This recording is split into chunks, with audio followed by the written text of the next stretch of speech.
my discussion for today, or my last discussion for traffic management, is driving lesson. So, dapat ito is actual. Kaya lang, hindi naman pwede because uh, hindi naman tayo face to face. Okay? So, papasadahan lang natin. So, let's go now to the first slide. First, basic driving. Learning how to drive is a lot easier than it looks. It looks intimidating from the passenger seat or in films, but once you get behind the wheel and gently put your foot on the pedal, the process becomes very intuitive. Learn to take things slow in the beginning. You'll be well on your way to mastering the basic. This article assumes you're be driving a vehicle with an automatic transmission. If you're not driving an automatic, you'll need to read about the basic of driving stick shift. Manual transmission instead, although the general process will be similar. So, mas mahirap kasing matutunan ang manual transmission kaysa sa automatic transmission. Tama naman,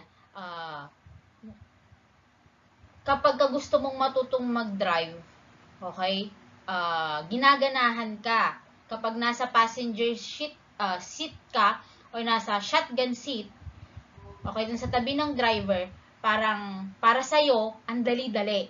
Pero once na nandun ka na sa driver seat, yun na yung mahirap. Okay, lalo na sa manual transmission kasi tatlo yung inaapakan doon. And then, meron pa yung shifting. Okay, yung stick shifting. Okay, meron kasing mga sasakyan na hanggang 6 yung shifting niya. Meron din naman na hanggang 5. Okay? Yung pang-5, yun yung atras. Yung pang-6 naman sa mga sasakyan na merong 6 na shifting, yung pang-6 ang atras.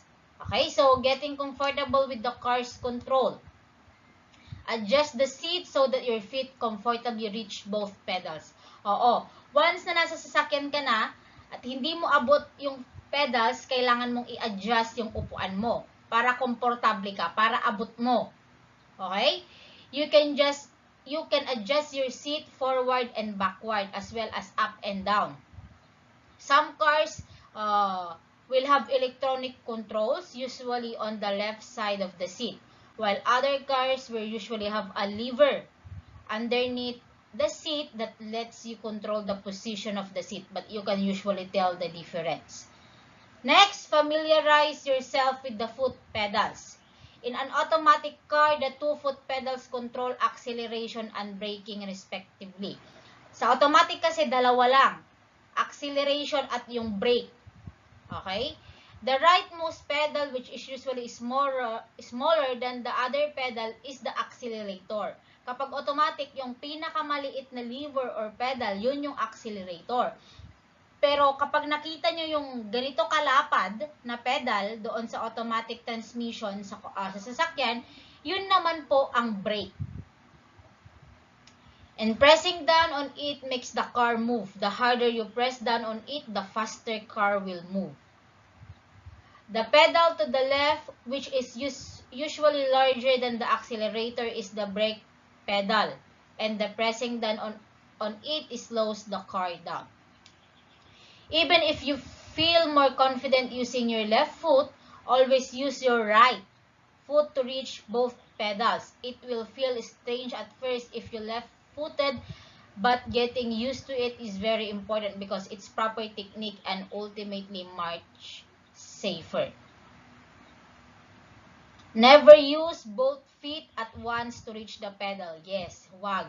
Okay? Only use one foot, your right foot, to use each pedal. Kapag tatlo kasi, sa right mo, okay, ang tinatapakan lang niya is yung accelerator and yung brake.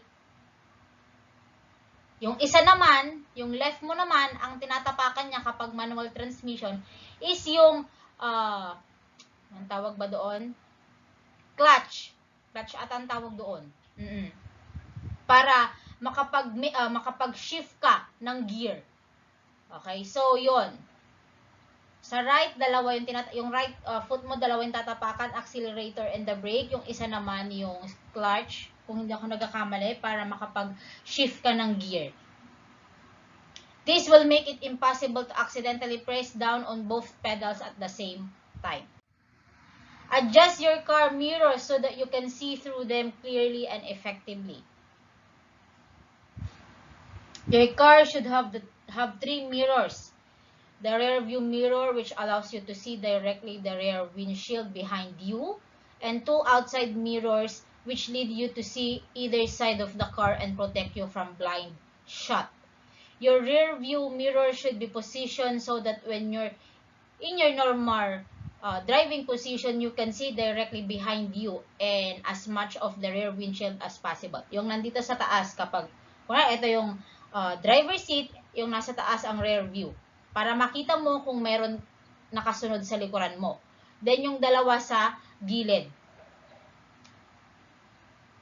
The Society of Automotive Engineers has one recommendation for to position your outside mirrors in order to eliminate blind spots.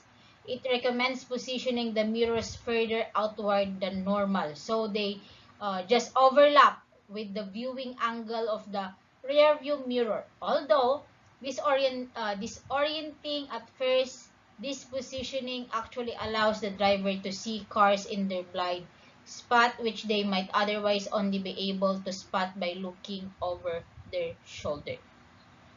Know where the parking brake, also called a handbrake or e-brake or emergency brake, is and what it does. The parking brake is a longer lever with a button. So, for example, ito yung driving seat, yung nasa gilid mo, yung hahatakin mo, yung parang tawag kasi dyan parking brake. Sabi nga, parking brake. So, once na hinugot mo yon, okay, hindi na magmo-move yung sasakyan. And also, once na bago mo hugutin yon, okay, kailangan yung shifting gear mo naka-neutral na. Okay? Nasa gitna na. So, once na nasa gitna yung shifting gear, kailangan mo nang hugutin yung parking brake mo. And then, once na binitawan mo yung brake or yung clutch, hindi na yan gagalaw. On the very tip of it, when the parking brake is pulled up, it helps lock the car into place on the ground, ensuring that it doesn't move. When the brake is let down, it is disengaged and the car can freely move. Make sure that your parking brake is disengaged before you start driving. Yes, once na mag-start driving na kayo, kailangan nyo din siyang i-disengage. Kailangan nyo siyang ibaba. Press the button. What I mean, tapakan mo yung clutch and then press mo yung button and then baba mo. Okay? So, ganon sa parking brake. Next, get a feel for the gear stick. Gear stick, yun yung shifting gear nyo. Yung ginaganon kapag manual. Also called shift lever, gear lever, shifter, or simple the stick. The gear stick is usually positioned in between the two front seats of a car and it controls the gear box. Park, neutral, drive, and reverse. Sometimes in certain vehicles, the shift lever is on the right side of the steering wheel. If your gear stick is engaged in park and you turn your ignition on, the car won't move forward no matter how hard you press down the accelerator. If your gear stick is neutral, your car's natural momentum will continue to move it forward. If your gear stick is in reverse, your car will move backward instead of forward when you take your foot off the brake. If your gear stick is in drive, your car will move forward when you take your foot off the brake. So, ganun yun. Park, neutral, reverse, and drive. Next, understanding the basic dashboard control symbols. This gauge display to the driver how much fuel the engine has left, how fast the car is going, how hot the engine is, and how many RPM or revolutions per minute the engine is clocking. The speedometer is probably the most important dashboard display in the car. It tells you how fast your car is traveling in either miles per hour or kilometers per hour. The RPM gauge tells you how hard your engine is working. Most RPM gauge will have red areas starting at 6,000 or 7,000 RPM. When the dial in the gauge travels into the red, learn to ease off the acceleration. The fuel gauge tells you how much fuel your car has left. Meron kasi yung iba or ibang sasakyan na automatic nang nakikita yung fuel gauge or kung meron pa bang naiwan sa fuel mo. Hindi na yung F na full at E. Okay, naka-automatic na siya, parang tawag dito, basta mayroon siyang parang maliit na ganyan na automatic na nagpapakita. Hindi na yung ganyan na may F dito, may E dito na gaganyan-ganyan pa sa fuel. So, ganun yon. The temperature gauge in the car tells you whether your car's engine is overheated or overheating. It usually has a dial that travels between H and C, signaling hot and cold. Your dial should normally be in the center of the gauge. Next, getting the basic down. Put on your seatbelt. Okay? So, yes, every time nasasakay ka or magdadrive ka, dapat naka-seatbelt ka. In most places in the world, driving without wearing a seatbelt is illegal. Seatbelts greatly reduce the possibility of serious injury or death if you happen to be involved in an accident. Yes, malaking tulong ang seatbelt. Kaya every time nasasakay kayo sa sasakyan, kailangan yung isuot yung seatbelt. Always start your car with your foot on the brake. When you turn it on, the car will move forward by itself. If your foot isn't on the brake, with your foot on the brake in the starting position, you're ready to start driving. Turn on the engine and release the parking brake if necessary. Put your keys in the ignition, which is usually to the right side of the steering wheel, and turn clockwise. Meron din kasi yung mga ibang sasakyan na hindi na kailangan ng susi. Okay? Push button na. Note that in some newer vehicles, provided the key are actually inside the car, all you need to do is push the power or ignition. Ganon po. Meron kasing ganon. Meron pa rin naman siyang susi, pero hindi na yung susi na pangkaraniwan. Next, learn how to back your car out. If your car is parked in a car park or a driveway, chances are you're going to need to reverse your car out in order to begin driving. Although it may seem intimidating, there are only a couple of things for you to remember. Put your car in reverse and double check. If your car isn't in reverse, your car won't go backwards. Look over your shoulder and turn your head to get a good view of your going.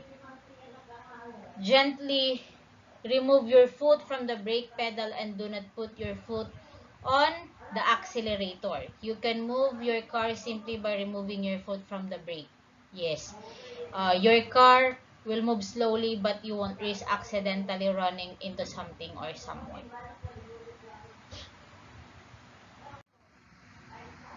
Next, remember that the steering wheel is reversed.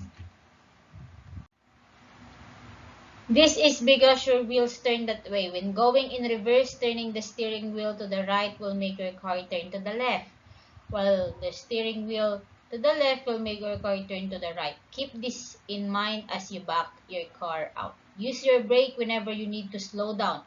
Press your foot gently but firmly on the brake pedal to slow the car down is necessary.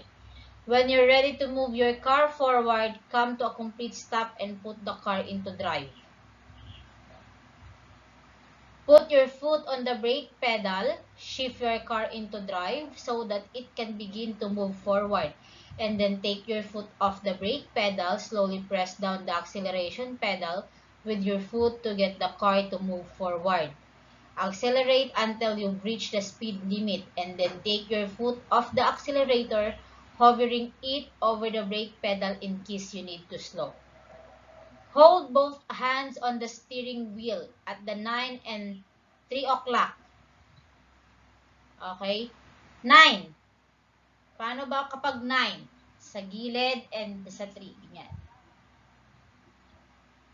9 and 3 o'clock position. Imagine that the steering wheel is a clock. Place your left hand with the number 9 would be on a clock and your right hand where the number 3 would be. Especially for beginners, do not try to hold the steering wheel with only one hand because it is you are more likely to lose control of the car which cause an accident. Ako kasi, nung tinuturuan ako ng father ko, hindi ko pwedeng ilagay yung dalawang kamay ko sa steering wheel kasi tawag dito what do you call that? Parang nag-aagawan sila. Kaya isa lang yung ginagamit ko kapag nagda-drive. Minsan lang. Pero kapag kadalawa kasing ginagamit ko, minsan nandito, minsan nasa baba. So, nakaganyan lang. Hindi ako pwedeng gumamit ng dalawang kamay na nakaganyan. Kasi naghihilaan sila. So, kapag nagda-drive ako, isa lang. Pero kayo, kailangan dalawa. Nasa sa inyo naman yan. Use your blinkers, also called indicators on turning signals. Siyempre, mahalaga yan. Okay? Kapag ka magte-turn left, okay? Turn left dapat yung blinker ninyo. And then kapag turn right, ganun din. Learn how to turn the car using the hand-over-hand method. Turning is quite easy once you get used to it. Like most things when driving. It's very intuitive if you only need to turn the car slightly. Turn the steering wheel in the direction you want to travel. But try keeping your hand at the 9 and 3 position. If you're making a harder turn, use the hand-over-hand method. Say you're turning right, turn the steering wheel clockwise, leading with the right hand when your right hand gets to the 4 or 5 position. 4 or 5, ganyan na. Meron kasi yung iba, gaganyan, di ba? Kukunin nila. So, ganun lang naman. And then, learn how to switch lanes. At some point, when driving, you need to switch from one lane to another. Oo, tama yun. Pero, mag-ingat pa din. Dapat kapag mag-switch lane ka, dapat tinitingnan mo yung rear view mo and then yung side. For example, sa right side ka, so titignan mo yung side mirror mo sa side. Ganun, kapag magta-turn ka ng lane sa left, ganun din, titignan mo para iwas aksidente. Kasi meron yung mga driver na parang sa kanila yung kalsada. Ang bibilis nila. So, ganun lang. Dapat alam mo and dapat maingat ka pa din. So, at some point when driving, you need to switch from one lane to another, sometimes quickly. Doing so easy, but you have to remember to indicate to let other drivers know that you're planning on switching lanes. Yes, hindi lang pala yung pagtingin sa rear view side mirrors. Ganon din dun sa turn, yung sa blinkers ninyo. Okay, kailangan din nyo yung gamitin. Indicate with your blinker for at least 2 seconds before beginning to switch lanes. This lets other drivers know that you are planning to do. Quickly scan your mirrors and look over your shoulder. Check for any cars in your blind spots. Don't just rely on your mirrors to tell you where other cars are. Use your eyes to quickly look for yourself before actually switching lanes.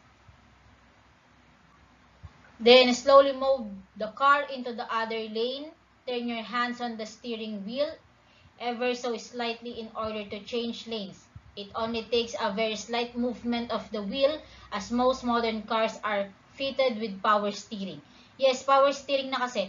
Konting ganun mo lang, konting ikot lang, or konting ganyan lang, liliko yung sasakyan. Power steering ang tawag doon. Hindi na kailangan ng, kailangan mong iganon yung steering wheel para lumiko. Okay? Sa mga lumang sasakyan na lang siguro yun, yung kailangan mong hard right, okay, para, or hard left para lumiko. Ngayon kasi, mostly ng mga sasakyan, power steering na. It should take anywhere from 1 to 3 seconds for you to change lanes. Any less and you're doing it too quickly, any more and you're doing it too slow. Stay a healthy distance behind other cars and avoid tailgating. Yes, avoid tailgating lalo na kapag yung nasa harapan mo is malalaking truck or bus. Kasi hindi mo alam kapag pipreno sila agad. Eh, what if mabilis kang magpatakbo? So, avoid tailgating and dapat yung distance mo dapat malayo konti. How far you should stay behind the car in front of you depends on how fast you are traveling. You want to give yourself 2 to 5 seconds to react depending on your comfort level. If the car in front of you were to abruptly come to halt at your current speed, would you have enough time to both react and calmly slow your car down without colliding into the car in front of you?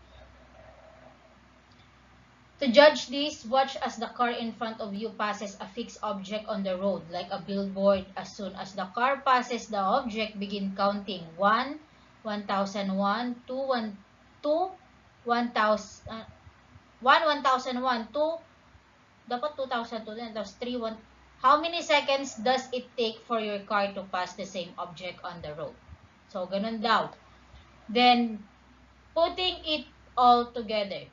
So, drive defensively. Driving defensively is a very important concept that too many drivers either take for granted or don't understand. Driving defensively will help save you money, ensure a pleasurable driving experience, and most important, help you stay alive. Driving defensively is an umbrella term for several different concepts. Don't assume that other road users will obey the rules or pay attention or be cautious. Rules of the road are enforced to make sure that everyone is safe. Often, these rules are broken by selfless or clueless drivers. Don't assume that drivers will use their blinkers before they turn. For example, don't assume that drivers will slow down for you to merge. Don't assume that drivers won't drive past red lights.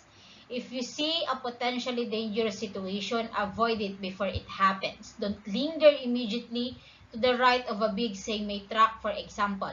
Don't try to pass a drunk driver who's swerving in and out of lanes. Use all your senses to be aware at all times of what's happening on the road.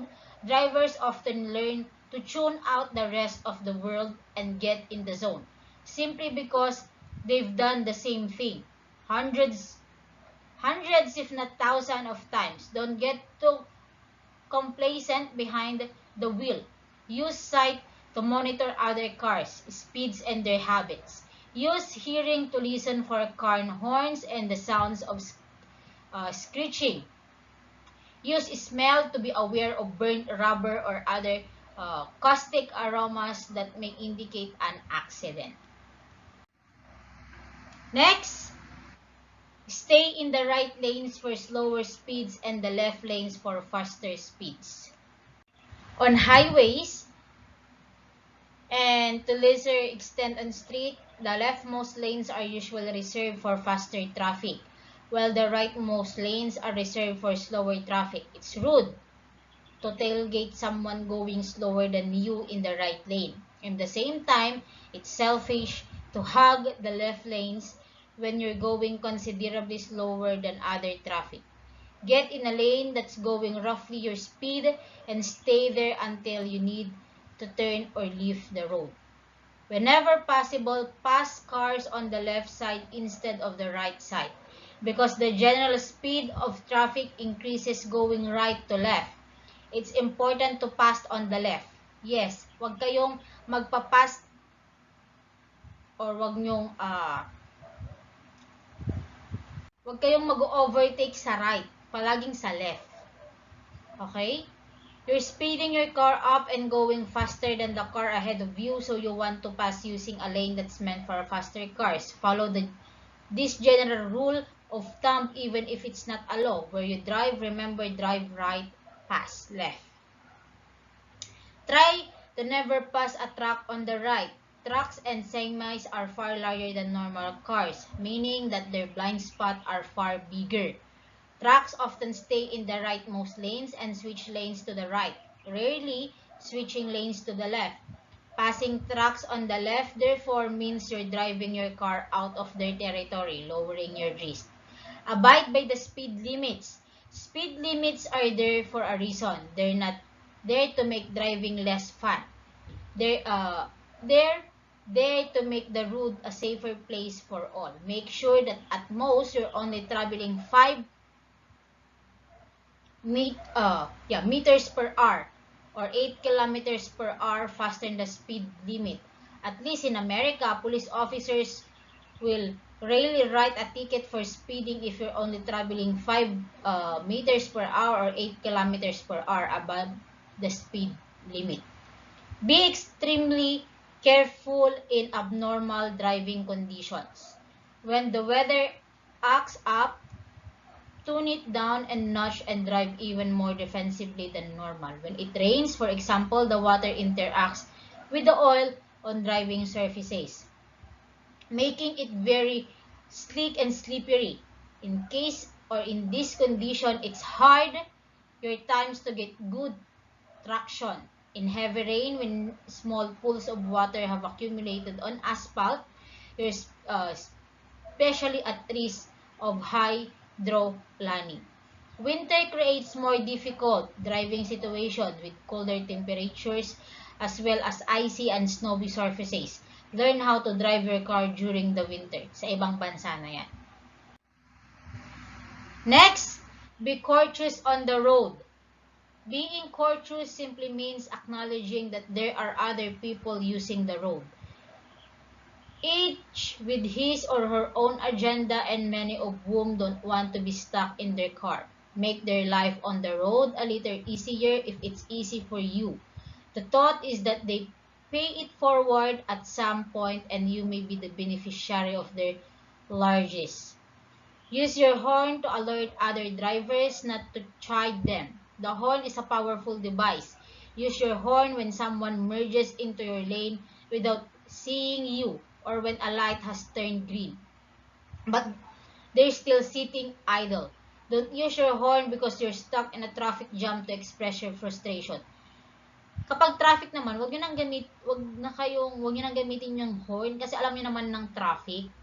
Okay? Use a wave to thank someone when someone lets you into their lane. Wave your hand to thank them. It doesn't take much effort and it's a nice acknowledgement of thanks for keeping you in mind. Or pwede rin naman na, for example, pwede naman hindi na wave yung hand eh. Pwede naman na, yung horn na lang yung gamitin nyo. Just one, or press your horn once. Okay na yon. Don't disobey the rules of the road just in order to be courteous. This is important. If you stop at a four-way stop and you get there first, you're the one who get to go first. Don't stop and let the person who got there after you go. It holds up efficiency and often creates confusion. Have fun. Driving can be dangerous and there sure are a lot of rules that you need to remember, but it's important to have fun while you're behind the wheel. Even while staying responsible, driving can be incredibly exhilarating. Just remember that the road doesn't belong to you alone and you should be fine. Next, mastering advanced driving techniques. First, learn how to parallel drive. Learn how to merge in heavy traffic. Use a roundabout. Learn how to drive uphill and save gas. Learn how to parallel park. Parallel park is when you have to back your car into a tight parking spot, usually a very complex maneuver. There are a couple of tried and true tricks to parallel parking which you can learn here, a very important part of urban driving. Learn how to merge in heavy traffic. Merging onto highway can be a difficult thing to do, especially if the traffic is denser than expected. The important thing to do here is to accelerate enough and judge whether you're going fast enough to fit safely between two cars. Next, use a roundabout. They may not be popular in America, but if you've ever driven outside the US, you know that they can be quite tricky. Often used instead of stop signs, roundabouts are efficient but need to be understood before conquered. Learn how to drive uphill. Driving uphill can be a challenge, particularly if you're driving a manual car. Yes, master the art of downshifting when going to a step hill. Mahirap kapag ang gamit mong sasakyan is manual tapos pataas. Okay, kailangan mong mag-shift gear ng number 1. Hindi ka pwedeng mag number 2 kapag pataas yung kalsada. Okay? Mapapatayan ka ng makina. Okay? So, yun ang mahirap sa driving uphill. And then, save gas. With the rising cost of fuel, driving smart means more than just avoiding accident. Those drivers who can save fuel while they drive ultimately have more money to spend on car accessories. So, dapat dito sa driving lesson natin, dapat actual to, kaya lang hindi nga pwede. So, ganito na lang muna. So, that was the end of my module 9 discussion. Thank you and God bless.